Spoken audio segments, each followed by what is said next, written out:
Ndalo moko ne wandiko mane county assembly MCAs nodhi mane border to tero passport to go stamp to duogo to chul gi pesa. Inyalo paro ni mano be ne nitie ndalo mane be EACC ne manyo Siaya ni achiel ni.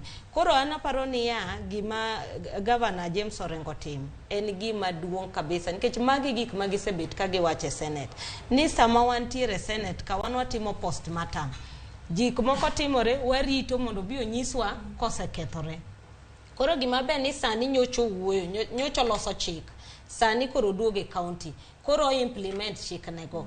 Koro aparo ni Siaya onego bed kaka example mar counties moko ni okinyal dhi titimo mibadhi kamano to dhi adhiya kamano. An kata sani aneno ni jok mano nying gi obedo mentioned gi. Dine waseneno kata konyisgi ni step aside. Mondo wane ka koro clean up moro nitiere mitimo Siaya makoro wamor godo na dieri mibadhi dhi rumo Siaya. Homa Bay kanineno kura ma 2017 pesa nolalo Homa Bay mane gitieko mana gi wang' office mar finance. Koro gini oken ni mokwongo mwaneno gik matimre gi. Aparo ni sani kaka leaders wosecha kowuok ni koro mibadhi ni gidwa gorego. Gigorego mok giketo siasa e iye.